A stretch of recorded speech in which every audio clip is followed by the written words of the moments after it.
Bonjour les amis, bienvenue à ce 17e épisode de la 6e saison de la MySOS Academy. Nous allons parler aujourd'hui de la com externe et plus particulièrement des campagnes de mail et des infolettres.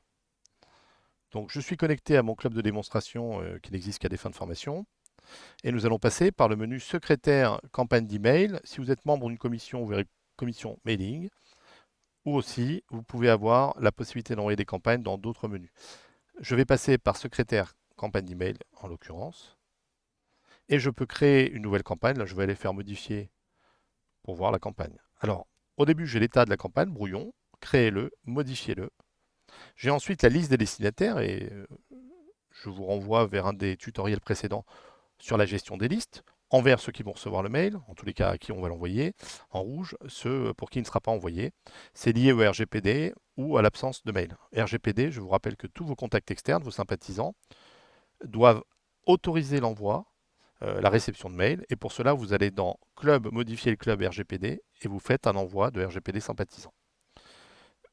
Vous mettez le test, le sujet de votre campagne, ici test de campagne, la pièce jointe, je vous déconseille d'utiliser une pièce jointe puisque cela nuit à la délivrabilité, et ensuite le contenu de la campagne. Alors vous voyez que là j'ai mis des liens, alors c'est tout simple, je vous rappelle, hein, qu'en appuyant sur Galerie Média, je peux aller choisir soit des images, soit des documents, et en fonction, cela met un lien ou l'image en intégrale, et je peux mettre du texte. Sur le côté gauche, je peux choisir des listes automatiques de membres internes, des commissions, et ce sera tous les membres de cette commission, des listes que j'ai créées auparavant, et des destinataires supplémentaires si je le désire. Je peux m'envoyer un test en appuyant sur Tester et en mettant mon adresse mail. Et en appuyant sur Envoyer, cette campagne sera envoyée à tous. Alors là, je vais l'enregistrer, puisqu'on peut le faire en plusieurs fois. Hein, on n'est pas obligé de travailler et de l'envoyer dans la foulée. Et je vais voir Secrétaire campagne d'email. Et vous voyez, je vais chercher des campagnes plus anciennes, 5 mois en arrière.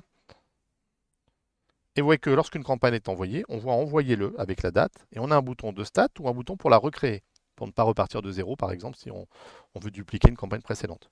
Si j'appuie sur le bouton stat, ça va mouliner un petit moment, et ça va me donner les résultats de l'envoi, c'est-à-dire 3 mails envoyés, 3 mails délivrés, donc qui sont arrivés en boîte, un taux de délivrabilité de 100%, 3 mails ouverts et un taux d'ouverture de 100%.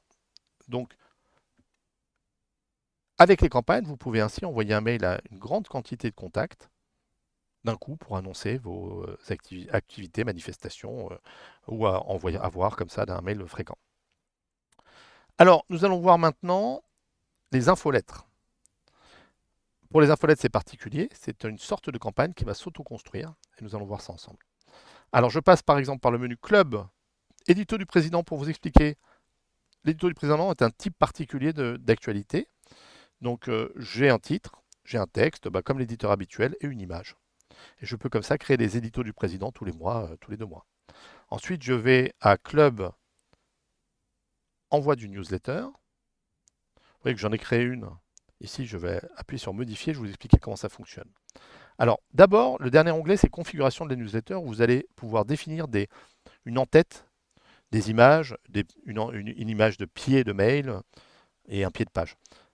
Alors, en cliquant sur l'image, on vous propose de la supprimer. Et si vous voulez en rajouter, vous appuyez sur Modifier le bandeau.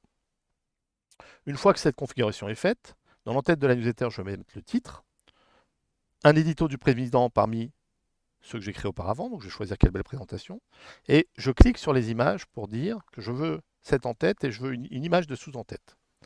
Si je vais à suivant, donc le choix des actualités, le système va me permettre d'aller chercher les actualités qui correspondent à mon année. Alors là, je n'en ai aucune. Et au choix des actions, vous voyez, j'ai une vente de glace que je veux annoncer. Il me suffit juste de cocher, et si j'en ai plusieurs, il me suffira de cocher parmi mes actualités et mes manifestations, celles que je vais relayer. Donc ensuite, je peux regarder l'aperçu. Vous voyez que là, je suis sur un Lions Club, donc il y a une petite devise. Il y a le titre, il y a mon image d'en-tête, mon image de sous-en-tête, l'édito du président, et si j'appuie, je vais pouvoir voir cet édito. Et la manifestation telle que je l'avais construite, avec un petit bouton pour en savoir plus ou pour m'inscrire en ligne. Vous voyez que là, on a fait simple. Je peux très facilement ensuite faire un pied de mail, hein, le saviez-vous, ou ce genre de choses, et aller à l'envoi, comme tout à l'heure, en choisissant une liste d'envoi. Les conjoints automatiques, c'est une liste automatique de tous les conjoints des membres, les membres actifs, parmi mes listes. Et une fois que j'ai bien choisi et testé ma newsletter, il me suffit d'appuyer sur Envoyer pour envoyer cette newsletter qui se comportera après comme une campagne. Donc voilà pour cette présentation des campagnes de mail et des infolettres. Bien sûr, l'habitude viendra à l'usage et vous verrez que c'est un outil très très pratique pour pouvoir envoyer très facilement des infolettres à tous les contacts de votre association ou de votre club ou des campagnes de mail à vos membres et vos contacts. Je vous dis à bientôt pour le prochain épisode de la MSS Academy.